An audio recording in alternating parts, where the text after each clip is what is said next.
Hello friends, welcome to the success Kendra. Friends देखिए, एडुटेरिया का जो नया प्रैक्टिस बुक आया हुआ है 67th बीपीएससी पीटी के लिए, जिसमें कि टोटल 15 मॉडल प्रैक्टिस सेट है। फ्रेंड्स उसका आज हम लोग सेट नंबर 1 डिस्कस करेंगे इस वीडियो में।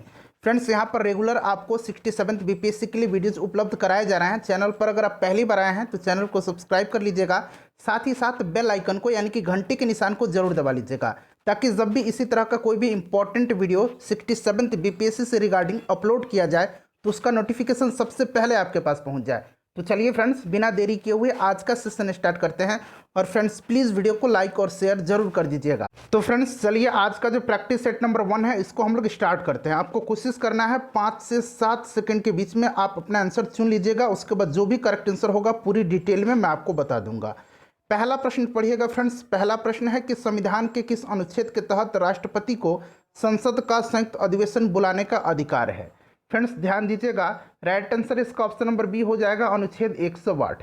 देखिए अनुच्छेद 110 में जो है धन विधेयक को परिभाषित किया गया है, तो इसको भी आप ध्यान रखिएगा। फ्रेंड्स इससे पहले जो एडुटेरिया का जो ऑफलाइन टेस्ट सीरीज चल रहा है उसको हमने कवर किया हुआ है, सभी का लिंक आपको वीडियो के डिस्क्रिप्शन बॉक्स में मिल जाएगा, जरूर देख लीजिएगा। दूसरा प्रश्न है कि निम्नलिखित में कौन भारत के राष्ट्रपति के चुनाव में निर्वाचक मंडल के सदस्य नहीं होते हैं।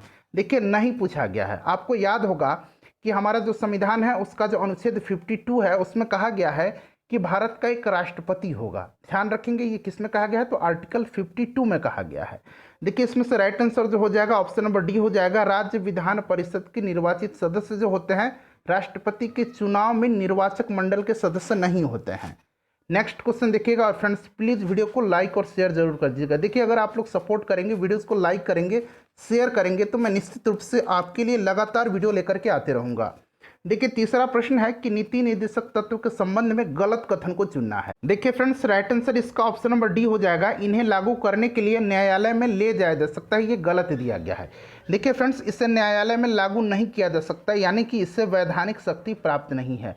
नीति निर्देशक तत्व जो है आपको पता है संविधान के भाग 4 में है, अनुच्छेद 36 से लेकर के 51 तक में है, और इससे आयरलैंड के संविधान से लिया गया है। चौथा प्रश्न देखिएगा कि किस समिति ने पंचायतों को आर्थिक रूप से आत्मनिर्भर बनाने की सिफारिश की। तो इसका right answer option number C हो जाएगा, एल.एम. सिंघवी समिति। ठीक है फ्रेंड्स, इसका गठन जो है 1986 में किया गया था और इसी के सिफारिश पर 73वां संविधान संशोधन भी किया गया था, ध्यान रखिएगा। उसके बाद अगला क्वेश्चन देखिएगा कि किस संविधान संशोधन द्वारा मौलिक कर्तव्यों को संविधान में जोड़ा गया। तो आपको याद होगा ये कौन सा संविधान संशोधन है, तो 42वां संविधान संशोधन, जो कि 1976 में हुआ था। और 42वें संविधान संशोधन को लघु संविधान कहा जाता है, मिनी कॉन्स्टिट्यूशन कहा जाता है। आपने पढ़ा भी होगा, ध्यान रखेंगे फ्रेंड्स, पूछा जाता है। ठीक है फ्रेंड्स, चलिए उसके बाद नेक्स्ट क्वेश्चन देखिएगा। और मौलिक कर्तव्य कितने हैं? मौलिक अधिकार अलग हैं और मौलिक कर्तव्य अलग है। टोटल 11 मौलिक कर्तव्य हैं, ध्यान रखिएगा। ठीक है फ्रेंड्स, चलिए नेक्स्ट क्वेश्चन देख लीजिएगा कि संविधान के भाग 12 में किससे संबंधित प्रावधान किया गया है। तो संविधान का जो भाग 12 है इसमें वित्त, संपत्ति, संविदाय और वाद है, और अनुच्छेद 264 से लेकर के 300 ए तक जो है इसमें शामिल किया गया है। और इसका राइट आंसर जो हो जाएगा इसका ऑप्शन नंबर ए हो जाएगा, केंद्र और राज्यों के मध्य वित्त का बंटवारा। ठीक है, जैसे कि मैंने बताया कि वित्त, संपत्ति, संविदाय और वाद इसमें सम्मिलित हैं। क्वेश्चन नंबर 7 देख लीजिएगा फ्रेंड्स। किसी क्वेश्चन पर अगर आपको डाउट है तो आप क्वेश्चन नंबर लिख करके कमेंट करेंगे। देखिए संविधान का कौन सा अनुच्छेद संसद को विधि निर्माण की शक्ति प्रदान करता है। तो देखिए जो आर्टिकल 253 है इसके तहत संसद को यह शक्ति दी गई है कि वह अंतर्राष्ट्रीय संधि, करार, अभिसमय को कार्य रूप देने के लिए समूचे देश या उसके किसी भी भाग के लिए कोई विधि बना सकता है। तो राइट आंसर अनुच्छेद 253 हो जाएगा, बिल्कुल स्पष्ट है ये। उसके बाद देखिए केशवानंद भारती बनाम केरल राज्यवाद 1973 में दिए गए किस निर्णय को संविधान सर्वोच्च न्यायालय के सबसे महत्वपूर्ण निर्णयों में से एक माना जाता है। तो इसका correct answer option number C हो जाएगा, संविधान की आधारभूत संरचना का सिद्धांत के लिए। उसके बाद देखिए संविधान के भाग 17 के संघ के शासकीय प्रयोजनों के लिए प्रयोग होने वाले अंकों का वर्णन यह निम्नलिखित में से है। तो देखिए संविधान का जो भाग 17 है आपने पढ़ा होगा, भाग 17 में राजभाषा है, अनुच्छेद 343 से लेकर के 351 तक में, क्लियर। और राइट आंसर इसमें से इसका जो हो जाएगा वो हो जाएगा ऑप्शन नंबर सी, भारतीय अंकों का अंतर्राष्ट्रीय रूप। नेक्स्ट क्वेश्चन देखिए, और वीडियो के लास्ट में फ्रेंड्स इसको एक टेस्ट के तौर पर लगाइए, और वीडियो के लास्ट में आप सभी लोग अपना अपना कमेंट जरूर करके बताएंगे। इससे पहले जो घटना चक्र पूर्वावलोकन की जो नई पुस्तक आई हुई है 67वीं बीपीएससी के लिए, जिसमें प्रीवियस ईयर के सभी प्रश्न दिए गए हैं, उनको हमने सब्जेक्ट वाइज कवर किया हुआ है। हिस्ट्री में हमने देखिए आधुनिक भारत को अलग, मध्यकालीन भारत को अलग और प्राचीन भारत को अलग कवर किया। उसी प्रकार से हमने वर्ल्ड ज्योग्राफी, भारत का जो भूगोल है उसको अलग अलग वीडियो में कवर किया हुआ है। फिजिक्स, केमिस्ट्री और बायो को अलग अलग कवर किया, बिहार स्पेशल को अलग हमने कवर किया हुआ है। तो सभी का लिंक डिस्क्रिप्शन में मिलेगा, देख लीजिएगा। देखिए 1966 में गठित प्रशासनिक सुधार आयोग के अध्यक्ष कौन थे? तो राइट आंसर इसका क्या हो जाएगा? तो देखिए 5 जनवरी 1966 में इसका गठन किया गया था प्रशासनिक सुधार आयोग का, और इसका अध्यक्ष मोरारजी देसाई थे। Option number D right answer इसका हो जाएगा। चलिए उसके बाद नेक्स्ट क्वेश्चन देख लेते हैं। क्वेश्चन नंबर 11 है कि राज्यपाल के संबंध में गलत कथन को चुनिए। तो देखिए वेतन राज्य की संचित निधि से दिया जाता है, ये सही है। वेतन भारत की संचित निधि से दिया जाता है, ये गलत है। ठीक है, उसके बाद पेंशन राज्य की संचित निधि से दिया जाता है। पेंशन जो है इनका राज्य के संचित निधि से दिया जाता है, तो देखिए ये भी जो है ये गलत हो जाएगा। ठीक है, पेंशन भारत की संचित निधि से दिया जाता है, ये सही हो जाएगा। तो गलत हो जाएगा आपका 2 और 3। नेक्स्ट क्वेश्चन देखिएगा, क्वेश्चन नंबर 12 है कि आर्थिक आधार पर आरक्षण को किस संविधान संशोधन द्वारा स्वीकार किया गया? तो फ्रेंड्स ये हो जाएगा आपका, ये आर्थिक आधार पर जो है, आर्थिक आधार पर ध्यान रखेंगे, जो सरकारी नौकरी में जो स्वर्ण लोग हैं, जो उच्च वर्ग के गरीब लोग हैं, उनको 10% आरक्षण का प्रावधान किया गया है, आपको पता भी है। और देखिए ये हो जाएगा 103वें संविधान संशोधन। ये लागू कब हुआ? तो 14 जनवरी, यहाँ लिख दे रहा हूँ मैं, 14 जनवरी 2019 से। ठीक है फ्रेंड्स, ध्यान रखेंगे। और 10% जो आरक्षण है उच्च वर्ग के लिए जो प्रावधान किया गया है, ये सबसे पहले किस राज्य ने लागू किया था? तो गुजरात ने। चलिए अगला क्वेश्चन देखते हैं, किस शासक को उसके सिक्कों पर वीणा के लिए अंकित किया गया है?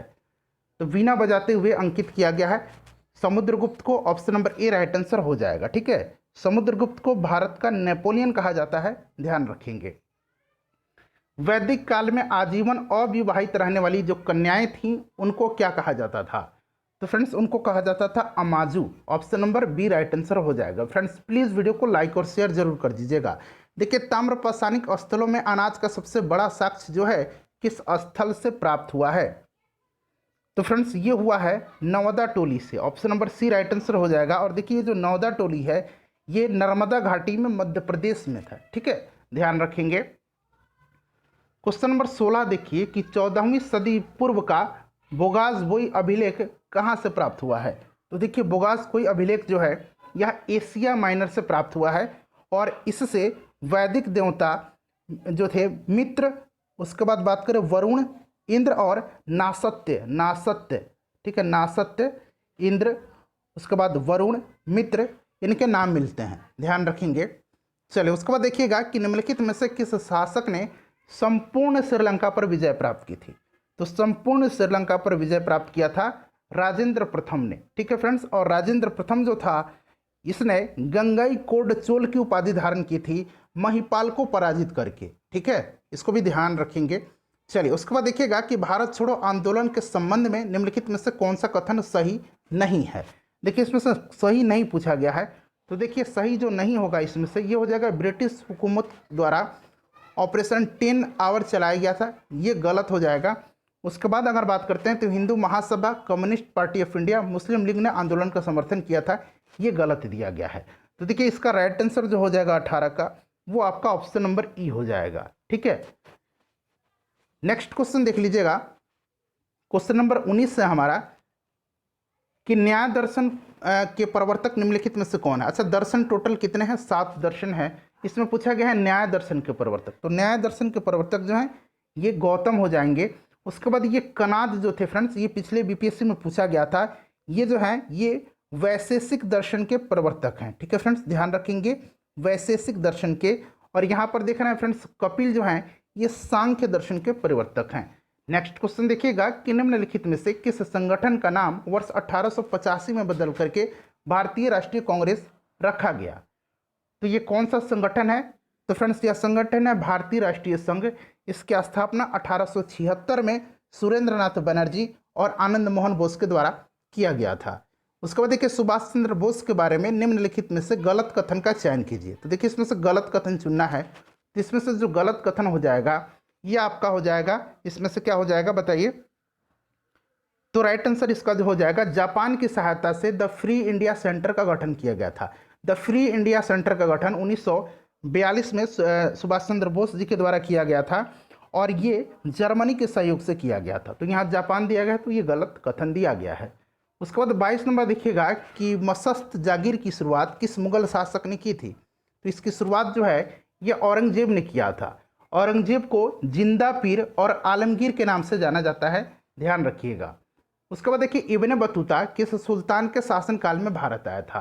तो फ्रेंड्स ये आया था मोहम्मद बिन तुगलक के शासनकाल में 1333 ईस्वी में। ठीक है फ्रेंड्स, ध्यान रखेंगे, इंपॉर्टेंट क्वेश्चन है, मोहम्मद बिन तुगलक हो जाएगा। और इसकी जो प्रसिद्ध पुस्तक है उसका नाम क्या है, रेहला है इब्ने बतूता का। ठीक है, ये मोरक्को से आया था, अफ्रीकी देश मोरक्को से।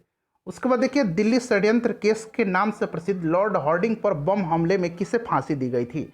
तो देखिए फांसी इनमें से सभी को दी गई थी। ठीक है फ्रेंड्स, ध्यान रखेंगे, इसमें से अगर बात करें तो बालमुकुंद, अवध बिहारी और मास्टर अमीन चंद्र को जो है ये इनको फांसी दे दिया गया था 8 मई 1915 को। और अगले दिन 9 मई 1915 को अंबाला में बसंत कुमार विश्वास को फांसी दिया गया था। तो उपरोक्त में से सभी हो जाएंगे राइट आंसर, एक से अधिक है। चलिए उसके बाद देखिएगा 13 अप्रैल 1919 को हुए जालियांवाला बाग हत्याकांड के संबंध में निम्नलिखित में से कौन सा कथन सत्य नहीं है। सत्य नहीं पूछा गया है, तो सभी कथन को पढ़िए। इसमें से सत्य कथन जो नहीं, ऑप्शन नंबर डी हो जाएगा। जनरल डायर को भारत सरकार ने पदोन्नति दी गई थी, ये गलत दिया गया था, इसको बर्खास्त कर दिया गया था। चलिए उसके बाद नेक्स्ट क्वेश्चन देखिएगा, क्वेश्चन नंबर 26 है कि किस प्रसिद्ध नेता ने विभाजन को कांग्रेस का विश्वासघात बताते हुआ कहा कि खुदाई खिदमतगारों को भेड़ियों के आगे फेंका जा रहा है। तो ये कहा था खान अब्दुल गफ्फार खान ने। ठीक है, किसने कहा था, खान अब्दुल गफ्फार खान ने कहा था। तो right answer option number A हो जाएगा। उसके बाद देखिएगा 27 नंबर की विजयनगर साम्राज्य में 58 से क्या अभिप्राय था। तो 58 जो था ये विजयनगर साम्राज्य के राजस्व विभाग था, option number A right answer हो जाएगा। देखिए फ्रेंड्स, विजयनगर साम्राज्य के जो आय का सबसे बड़ा स्रोत था वो लगान था। भू राजस्व की दर जो थी ये उपज का 1/6 भाग होता था, इसको भी ध्यान रखेंगे। विजयनगर साम्राज्य की स्थापना 1336 ईस्वी में हरिहर और बुक्का नामक 2 भाइयों ने किया था। अगला क्वेश्चन देख लीजिएगा कि सल्तनतकालीन शासकों में सर्वप्रथम किसने दक्षिण के राज्यों को सल्तनत में मिलाया था। दक्षिण के राज्यों में सर्वप्रथम पूछा गया है। तो देखिए इसमें से राइट आंसर इसका हो जाएगा गयासुद्दीन तुगलक। वैसे पूछा जाए कि सैन्य अभियान किसने शुरू किया था, तो ये किया था अलाउद्दीन खिलजी ने। नेक्स्ट क्वेश्चन देखिए कि 1857 के स्वतंत्रता संग्राम में किस राजवंश ने अंग्रेजों की सर्वाधिक सहायता की थी। तो सबसे ज़्यादा सहायता जो किया था ये किस राजघराने ने किया था, ये ग्वालियर के सिंधियों ने किया था। Option number A right answer हो जाएगा। निम्नलिखित में से महात्मा गांधी के राजनीतिक गुरु की पहचान कीजिए। तो आसान प्रश्न है, गोपाल कृष्ण गोखले। अगला क्वेश्चन देखिएगा कि अरुणा असफ अली का संबंध स्वतंत्रता संग्राम के किस आंदोलन से था। तो इनका संबंध भारत छोड़ो आंदोलन से था। उसके बाद देखिए कलकत्ता में हिंदू कॉलेज का संस्थापक कौन थे। तो कलकत्ता में हिंदू कॉलेज के संस्थापक जो थे ये कौन थे, तो ये पूछा जा रहा है आपसे। तो देखिए फ्रेंड्स राइट आंसर जो हो जाएगा इसका हो जाएगा 1817 में राजा राम मोहन राय के द्वारा किया गया था, 1817 में, ध्यान रखिएगा। उसके बाद 33 नंबर क्वेश्चन देख लीजिएगा। 33 नंबर क्वेश्चन है हमारा कि मित्र मेला संघ की स्थापना निम्नलिखित में से किसने की थी। तो देखिए 1899 में जो है मित्र मेला संघ की स्थापना की गई थी विनायक दामोदर सावरकर जी के द्वारा। और उसके बाद जो है ये 1904 में जो है ये किस में तब्दील हो गया था, अभिनव भारत के रूप में। ठीक है, चलिए अगला क्वेश्चन देखिएगा कि असहयोग आंदोलन के दौरान विदेशी कपड़ों को जलाने को एक निष्ठुर बर्बादी किसने घोषित किया था। तो फ्रेंड्स ये घोषित किया था रविंद्रनाथ टैगोर ने। Option number C right answer हो जाएगा। किसने अहमदाबाद टेक्सटाइल लेबर एसोसिएशन की स्थापना की थी। तो अहमदाबाद टेक्सटाइल लेबर एसोसिएशन की स्थापना महात्मा गांधी जी ने किया था। द्वितीय गोलमेज सम्मेलन में कांग्रेस का प्रतिनिधित्व किसने किया था। तो ये किया था महात्मा गांधी ने। सेकंड जो गोलमेज सम्मेलन हुआ था याद रखेंगे, ठीक है, 1931 में हुआ था। उसके बाद नेक्स्ट क्वेश्चन देखिएगा, सुभाष चंद्र बोस को देश नायक कह करके किसने संबोधित किया था। तो देश नायक कहा था रविंद्रनाथ टैगोर ने, क्लियर है। और अगर आपसे पूछा जाए कि नेताजी किसने कहा था, तो एडोल्फ हिटलर ने कहा था। ठीक है, इसको भी आप ध्यान रखेंगे, नेताजी एडोल्फ हिटलर ने कहा था और देश नायक कहा था रविंद्रनाथ टैगोर ने। टीपू सुल्तान तथा अंग्रेजों के मध्य अंतिम युद्ध कब लड़ा गया था? तो जो आखिरी युद्ध जो था ये चतुर्थ आंग्ल मैसूर युद्ध था, जो कि 1799 में हुआ था, और इसी में टीपू सुल्तान मारा गया था। उस समय गवर्नर जनरल कौन था? लॉर्ड वेलेजली था, ध्यान रखेंगे इसको भी। चलिए, उसके बाद देखिएगा कि निम्नलिखित ब्रिटिश प्रधानमंत्रियों में से किसने भारत में क्रिप्स मिशन भेजा था? अच्छा, क्रिप्स मिशन जब भारत आया था तो उस समय कौन वायसराय था? लॉर्ड लिनलिथगो था। क्रिप्स मिशन 1942 में भारत आया था और प्रधानमंत्री पूछा गया है उस समय ब्रिटेन के, तो उस समय कौन थे फ्रेंड्स? तो उस समय जो थे कौन थे? विंस्टन चर्चिल थे। Option number C right answer हो जाएगा। उसके बाद देखिए, महात्मा गांधी और लॉर्ड इरविन के मध्य समझौता कब संपन्न हुआ था? तो ये कब हुआ था? इरविन समझौता जिसको कहा जाता है, दिल्ली समझौता के नाम से भी इसको जाना जाता है, 5 मार्च 1931 को। ठीक है फ्रेंड्स, राइट आंसर इसका जो है ऑप्शन नंबर क्या हो जाएगा? बी हो जाएगा। उसके बाद देखिएगा कि 1857 के विद्रोह के समय भारत का गवर्नर जनरल कौन था? आसान प्रश्न है, इसका आंसर आप कमेंट करके बता दीजिए मुझे। उसके बाद देखिए, केंद्रीकृत नियोजन प्रणाली में उत्पादन के साधनों का स्वामित्व, संचालन, प्रबंधन एवं नियंत्रण किसके द्वारा होता है? तो ये होता है केंद्रीय इकाई के द्वारा और केंद्रीय बैंक द्वारा। तो बी और सी यानी कि उपरोक्त में से एक से अधिक इसके राइट आंसर हो जाएंगे। नेक्स्ट क्वेश्चन देख लीजिए, क्वेश्चन नंबर 43। क्वेश्चन नंबर 43 है कि ग्रामीण एवं शहरी क्षेत्रों को संयुक्त कर संपूर्ण देश के लिए कितनी न्यूनतम कैलोरी ऊर्जा प्रति व्यक्ति प्रतिदिन निर्धारित है? तो देखिए फ्रेंड्स, राइट आंसर इसका हो जाएगा 2250 कैलोरी। देखिए, ग्रामीण एवं शहरी दोनों को संयुक्त रूप से पूछा गया है। उसके बाद नेक्स्ट क्वेश्चन देख लीजिएगा कि इसमें से मिलान करना है। तो देखिए, एक तरफ मसाला दिया गया, उसके तरफ उत्पादक जो शीर्ष राज्य हैं वो दिया गया है। केसर का जम्मू कश्मीर हो जाएगा, काली मिर्च का केरल हो जाएगा, हल्दी का आंध्र प्रदेश हो जाएगा और जीरा का राजस्थान हो जाएगा। तो इस तरह से आप लोग अब सही आंसर मिला लीजिएगा। उसके बाद देखिए, किस कीमत को किसान के लिए बीमा कीमत की संज्ञा दी जाती है? तो ये है न्यूनतम समर्थन मूल्य। Option number C right answer हो जाएगा, न्यूनतम समर्थन मूल्य, ध्यान रखेंगे। ठीक है, चलिए। उसके बाद देखिए, राष्ट्रीय कृषि तथा ग्रामीण विकास बैंक यानी नाबार्ड की स्थापना किस समिति की अनुशंसा पर की गई थी? तो ये की गई थी शिवरामन समिति के सिफारिश पर। स्थापना कब की गई थी? डेट सहित याद रखेंगे, 12 जुलाई 1982 को। ठीक है, और वर्तमान में इसके अध्यक्ष कौन है? तो गोविंदा राजालू चिंताला है। हेडक्वार्टर मुंबई में है नाबार्ड का। 47 नंबर क्वेश्चन देख लीजिएगा कि भिलाई इस्पात संयंत्र किस देश की सहायता से स्थापित किया गया था?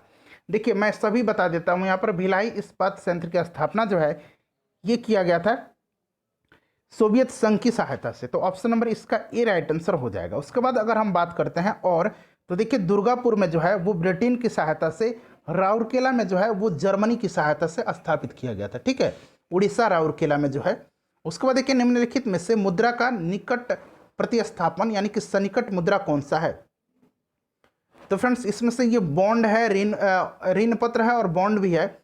उसके बाद अगर हम बात करते हैं तो 49 का इस तरह से देखा जाए तो एक से अधिक राइट आंसर हो जाएगा। ठीक है, उसके बाद देखिए, यदि एक दी हुई समयावधि में कीमतें तथा मौद्रिक आय दोनों दुगुनी हो जाए तो वास्तविक आय पर क्या प्रभाव पड़ेगा?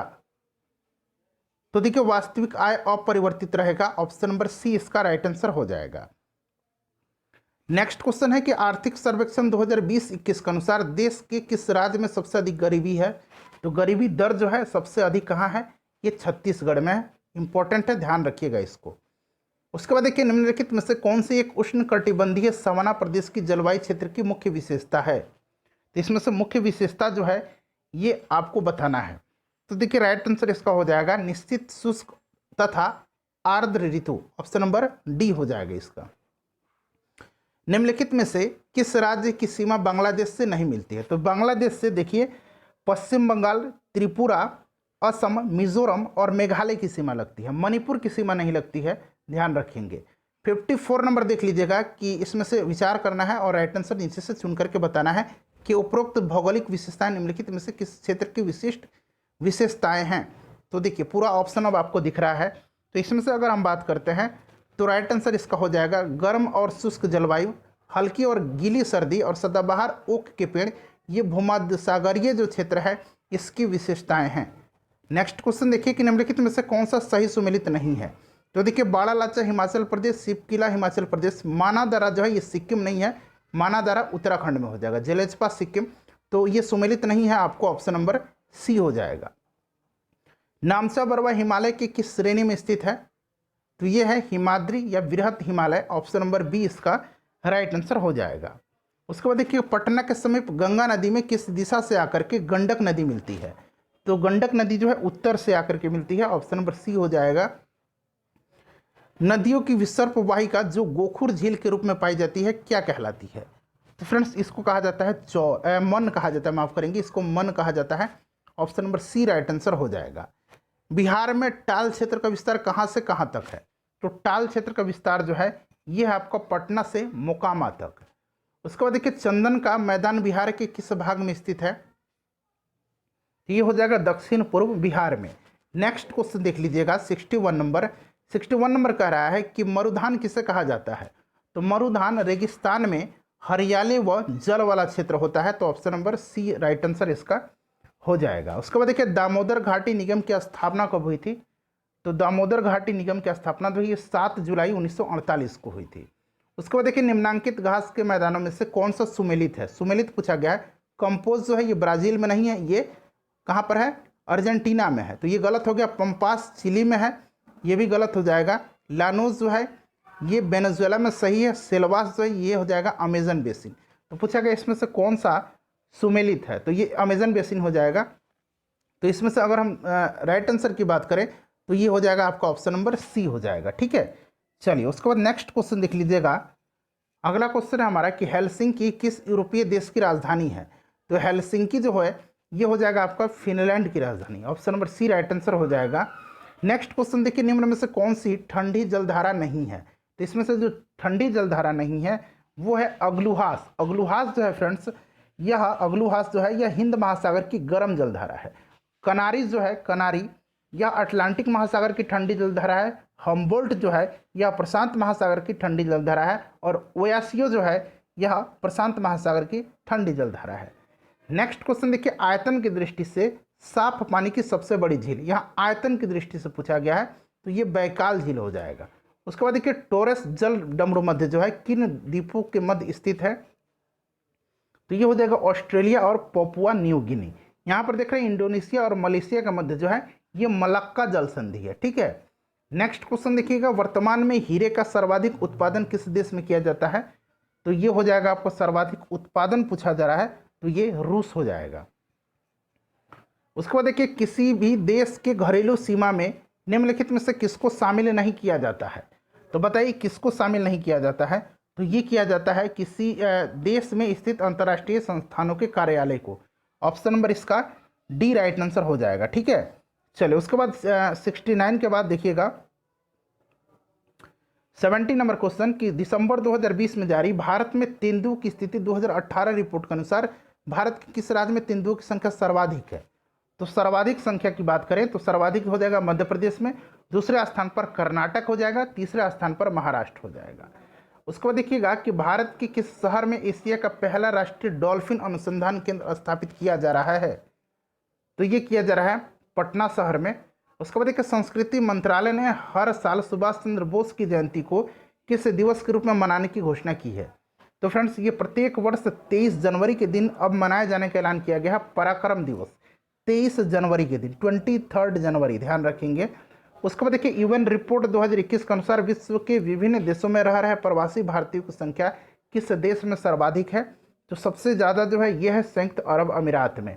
Option number C right answer इसका हो जाएगा। एलन मस्क के द्वारा स्थापित कंपनी स्पेस एक्स, देखिए स्पेस एक्स, ठीक है, ने कितने उपग्रहों को एक साथ प्रक्षेपण करके नया कीर्तिमान स्थापित किया है? तो पहले जो ये रिकॉर्ड था ये इसरो के नाम था। इसरो ने टोटल 104 सैटेलाइट को लॉन्च करके कीर्तिमान स्थापित किया था, लेकिन इसको जो है अब नया कीर्तिमान के रूप में स्थापित किया है किस कंपनी ने? स्पेस एक्स ने। और इसने टोटल जो है 143 उपग्रहों को एक ही रॉकेट से, इस रॉकेट का नाम है फॉल्कन 9, ठीक है, फॉल्कन 9 से जो है इसने प्रक्षेपित किया है।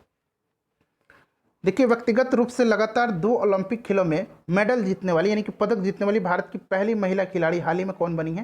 तो ये पीवी सिंधु बन गई हैं। इन्होंने रियो ओलंपिक में भी जीता था और इस वर्ष टोक्यो ओलंपिक में भी जीता है। उसके बाद देखिए नीति आयोग के दूसरे इनोवेशन इंडेक्स नवाचार सूचकांक 2020 में बड़े राज्यों की श्रेणी में पहला स्थान किस राज्य ने प्राप्त किया है? तो देखिए फ्रेंड्स, राइट आंसर इसका हो जाएगा ऑप्शन नंबर बी, कर्नाटक। ध्यान रखेंगे, इंपॉर्टेंट है। चलिए उसके बाद देखिएगा कि EPIC, देखिए ईपी, एक तो ई से इलेक्ट्रॉनिक हो गया, EPIC का विस्तारित नाम क्या है? तो इसका विस्तारित नाम क्या हो जाएगा? तो देखिए फ्रेंड्स, इसका विस्तारित नाम जो हो जाएगा, ये हो जाएगा electoral photo identity card. Hindi में इसको ई मतदाता पहचान पत्र कहा जाता है। 25 जनवरी को जो है राष्ट्रीय मतदाता दिवस के अवसर पर इसको जो है लॉन्च किया गया। ठीक है, चलिए उसके बाद नेक्स्ट क्वेश्चन देख लीजिएगा कि 16वीं बिहार रेजिमेंट के कमांडिंग अफसर कर्नल संतोष बाबू को मरणोपरांत किस सैन्य सम्मान से सम्मानित किया गया? तो इनको किया गया है महावीर चक्र से। उसके बाद देखिए the lover boy of Bahawalpur, ठीक है, the lover boy of Bahawalpur पुस्तक किसने लिखी है? तो इस पुस्तक को लिखा है राहुल पंडिता ने। उसके बाद देखिए 66वें फिल्म फेयर पुरस्कार 2021 में सर्वश्रेष्ठ फिल्म का पुरस्कार किस फिल्म को मिला है? तो फ्रेंड्स ये थप्पड़ को मिला है। सर्वश्रेष्ठ डायरेक्टर के अवार्ड ओम राउत को मिला है, किस फिल्म के लिए? तो तान्हा जी के लिए। सर्वश्रेष्ठ अभिनेता का अवार्ड जो है इरफान खान को दिया गया, इंग्लिश मीडियम के लिए। सर्वश्रेष्ठ अभिनेत्री का अवार्ड तापसी पन्नू को थप्पड़ मूवी के लिए दिया गया था।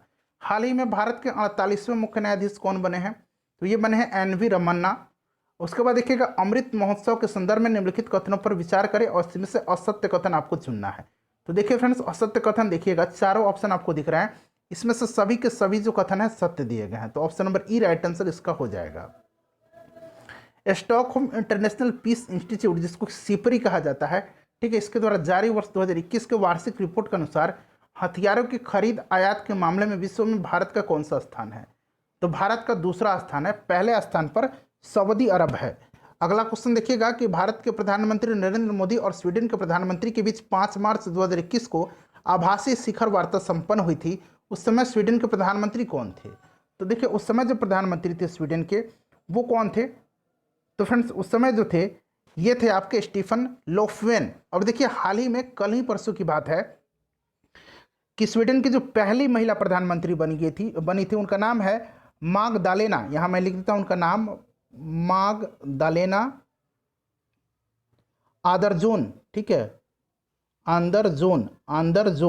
ये स्वीडन की पहली महिला प्रधानमंत्री बनी थी और प्रधानमंत्री के बनने के बाद कुछ ही घंटों के बाद इन्होंने इस्तीफा भी दे दिया। तो ये पहली महिला प्रधानमंत्री हैं स्वीडन की, मागदालेना आंदरजोन, इनका नाम ध्यान रखना है। ठीक है, चलिए उसके बाद ये हो जाएगा right answer option number A. उस समय जो प्रधानमंत्री थे ये स्टीफन लोफ्वेन थे। अच्छा, स्वीडन की राजधानी कहाँ है? तो स्टॉकहोम है, ध्यान रखेंगे। हाल ही में नियुक्त राष्ट्राध्यक्षों में कौन सुमेलित नहीं है? तो देखिए इसमें से सुमेलित जो नहीं है, सीरिया के जो राष्ट्रपति हैं ये स्टेबैन ओकॉन नहीं है। सीरिया के राष्ट्रपति जो हैं वो बशर अल असद हैं। ठीक है, तो option number C right answer हो जाएगा। उसके बाद देखिए सैयद मुश्ताक अली ट्रॉफी 2021-22 का खिताब किसने जीता है? तो इसको जीता है तमिलनाडु ने। तमिलनाडु ने कर्नाटक को हरा करके यह जो खिताब है सैयद मुश्ताक अली ट्रॉफी का इस वर्ष जीता है। उसके बाद देखिए 16वां प्रवासी भारतीय दिवस 9 जनवरी 2021 को संपन्न हुआ। इस समारोह के मुख्य अतिथि कौन थे? तो इसके मुख्य अतिथि जो थे ये सूरीनाम के राष्ट्रपति चंद्रिका प्रसाद संतोखी थे। Option number D right answer इसका हो जाएगा। राष्ट्रीय बालिका दिवस के अवसर पर 20 वर्षीय सृष्टि गोस्वामी एक दिन के लिए किस राज्य की मुख्यमंत्री बनी थी? तो फ्रेंड्स ये बनी थी उत्तराखंड की। Option number C right answer हो जाएगा। उसके बाद देखिए किस राज्य सरकार ने ओलंपिक एवं एशियाई खेलों में स्वर्ण पदक विजेताओं को क्रमशः 3 करोड़ और 1 करोड़ की राशि पुरस्कार के रूप में देने की घोषणा की है? तो ये राज्य हो जाएगा आपका राजस्थान। ठीक है, अगला क्वेश्चन देखिएगा 90 नंबर क्वेश्चन है हमारा कि प्रतियोगिता परीक्षाओं की तैयारी करने वाले छात्रों के लिए निःशुल्क कोचिंग प्रदान करने के लिए अभ्युदय योजना की शुरुआत किस राज्य सरकार ने की है? तो इसकी शुरुआत किया है उत्तर प्रदेश की सरकार ने। उत्तर प्रदेश राइट आंसर हो जाएगा। गणतंत्र दिवस के अवसर पर इस वर्ष कुल कितने पद्म अलंकरण, ये जिसमें कि पद्म भूषण और पद्मश्री प्रदान किए गए हैं? तो देखिए पद्म भूषण जो है ये 7 व्यक्तियों को दिया गया है, पद्म विभूषण और पद्म भूषण जो है ये 10 व्यक्तियों को दिया गया है और पद्मश्री जो है ये 102 व्यक्तियों को दिया गया। टोटल जोड़ लीजिएगा, देखिए राइट आंसर 102, 10, 112 और 7, 119 हो जाएगा। तो ऑप्शन नंबर डी इसका राइट आंसर हो जाएगा। उसके बाद देखिए 30वां सरस्वती सम्मान 2020 से किसे सम्मानित किया गया है? तो ये किया गया डॉक्टर शरण कुमार लिम्बाले को। उनकी जो उपन्यास है, उनके उपन्यास का नाम क्या है? सनातन के लिए दिया गया है। ठीक है, उसके बाद देखिए डेजर्ट फ्लैग 6 वायुसेना अभ्यास, ध्यान रखेंगे वायुसेना अभ्यास किस देश की मेजबानी में 3 से 27 मार्च 2021 को आयोजित किया गया? तो राइट आंसर इसका हो जाएगा आपका संयुक्त अरब अमीरात। ये एक बहुराष्ट्रीय सैन्य अभ्यास है जिसमें कि भारत ने भी हिस्सा लिया था। भारत वन स्थिति रिपोर्ट 2019 के अनुसार सर्वाधिक वन क्षेत्र वाले राज्यों की स्थिति अवरोही क्रम में, सबसे ज़्यादा, फिर उससे कम, फिर उससे कम। तो सबसे ज़्यादा मध्य प्रदेश है, अरुणाचल प्रदेश है, उसके बाद छत्तीसगढ़ है। आत्मनिर्भर बिहार के 7 निश्चय 2, ये देखिए 7 निश्चय योजना जो है पार्ट 2 जो है, इसमें कौन सी योजना शामिल नहीं है? तो 7 निश्चय योजना में युवा शक्ति बिहार की प्रगति, दूसरा सशक्त महिला, सक्षम महिला, तीसरा हर खेत में सिंचाई के लिए पानी, चौथा स्वच्छ गांव समृद्ध गांव, पांचवा स्वच्छ शहर विकसित शहर, छठा सुलभ संपर्कता और सातवां सबके लिए अतिरिक्त स्वास्थ्य सुविधा। तो इसमें से देखिए राइट आंसर ऑप्शन नंबर इसका सी हो जाएगा, आरक्षित रोजगार महिलाओं का अधिकार, ये नहीं है। ठीक है, सातों मैंने आपको बता दिया है। चलिए अगला क्वेश्चन देखिएगा कि बिहार बजट 2021-22 के अनुसार राज्य का राजकोषीय घाटा जीएसडीपी का कितना प्रतिशत रहा? तो फ्रेंड्स ये रहा था 2.97%। इसको ऑलरेडी मैंने कवर करा दिया है। 100 नंबर क्वेश्चन देखिएगा कि बिहार के किस जिला में मेगा फूड पार्क बनाया जाएगा? तो फ्रेंड्स ये बनाया जाएगा कहाँ पर? मुजफ्फरपुर में। ऑप्शन नंबर इसका डी राइट आंसर हो जाएगा। 2020 के लिए बिहार का सर्वश्रेष्ठ थाना किस थाना को चुना गया? तो ये अरवल का थाना है, कुर्था। ठीक है, अरवल जिला का थाना है कुर्था, इसी को दिया गया है। 51वें अंतर्राष्ट्रीय फिल्म महोत्सव के फोकस राष्ट्र कौन था? तो इस वर्ष बांग्लादेश था, ध्यान रखेंगे। 2022 में 48वां G7 शिखर सम्मेलन का आयोजन किस देश में किया जाएगा? अभी 47वां हुआ है, कहाँ? यूनाइटेड किंगडम में। ठीक है, और 48वां जर्मनी में होगा, ध्यान रखेंगे। बिहार प्रांतीय किसान सभा की स्थापना कब हुई थी? तो स्वामी सहजानंद सरस्वती के नेतृत्व में 1929 में हुआ था, ध्यान रखेंगे friends. Option number A right answer हो जाएगा। बिहार की भूमि पर पहली बार भारतीय राष्ट्रीय कांग्रेस का अधिवेशन कहाँ हुआ था? तो फ्रेंड्स ये बांकीपुर में हुआ था। ठीक है फ्रेंड्स, कब? तो 1912 में RN माधोलकर की अध्यक्षता में।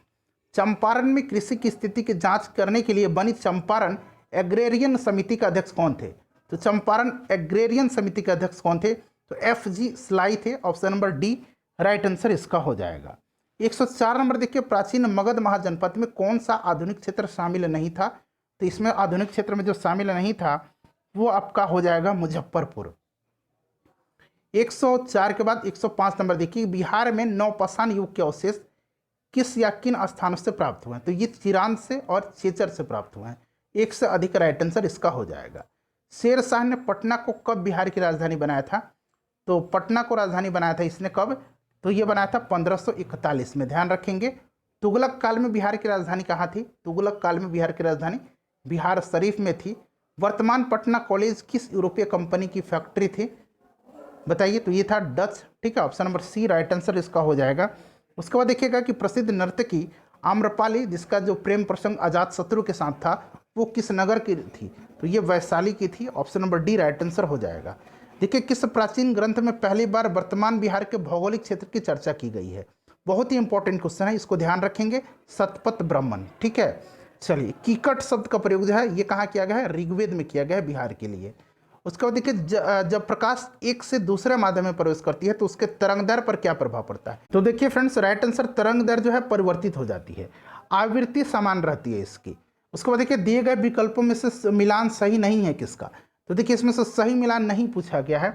तो अगर इसमें से हम बात करें तो सभी के सभी सही मिलान दिए गए। मैनोमीटर गैस का दाब, पायरोमीटर उच्च तापमान, ऑडियोमीटर से ध्वनि की तीव्रता मापी जाती है, हाइग्रोमीटर से सापेक्ष आर्द्रता, सभी सुमेलित हैं। तो इनमें से कोई नहीं राइट आंसर हो जाएगा। उसके बाद देखिएगा एसआई पद्धति में कितने मूल मात्रक यानी कि फंडामेंटल यूनिट्स को स्वीकार किया गया है? तो टोटल ये 7 फंडामेंटल यूनिट्स हैं। ये कौन कौन से हैं? तो मीटर है, किलोग्राम है, उंगली पर काउंट कीजिए, metre, kilogram, second, kelvin, ampere, candela और मोल। ठीक है, मोल ध्यान रखेंगे। ठीक है, उसके बाद नेक्स्ट क्वेश्चन देखिएगा। अगला प्रश्न है कि निम्नलिखित में से पदार्थ के अम्लीय या क्षारीय होने का प्राकृतिक सूचक क्या है?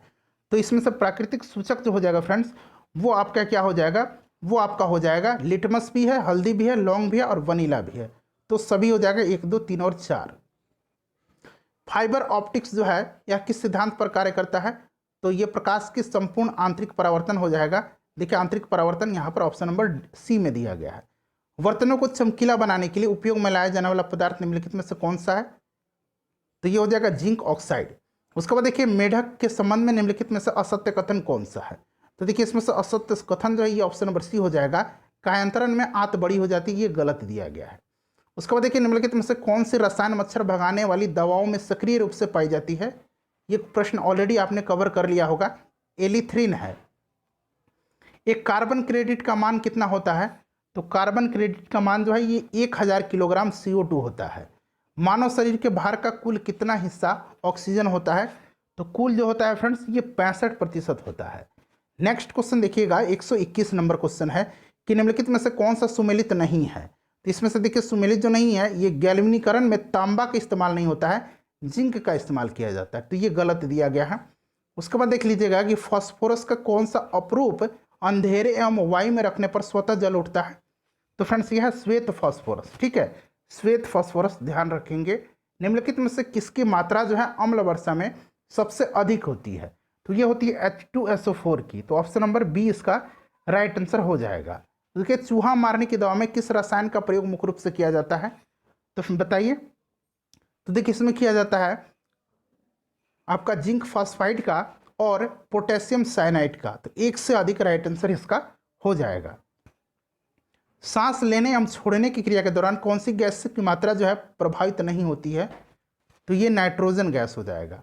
मानव शरीर में पाई जाने वाली सबसे छोटी हड्डी कौन सी है, तो स्टेपी है, ये कान की हड्डी है। ठीक है, स्टेपी है, स्टेपीज नहीं, ये कान की हड्डी है स्टेपी हड्डी। और सबसे बड़ी फीमर हड्डी है, ये जांग की हड्डी है। ठीक है, चलिए उसके बाद देखिएगा कि निम्नलिखित कथन पर विचार कीजिए और उपयुक्त कथन निम्न में से किससे संबंधित है। यह मानव शरीर की दूसरी सबसे बड़ी ग्रंथि है, एक विशेष प्रकार की कोशिकाओं से क्षारीय रस स्रावित करते हैं। ठीक है, तो ये हो जाएगा आपका कौन सा, ये आपका लीवर हो जाएगा। ठीक है, माफ करेंगे, लीवर तो सबसे बड़ी ग्रंथि हो जाएगी, ये अग्नाशय हो जाएगा। ठीक है, अग्नाशय, पैनक्रियास।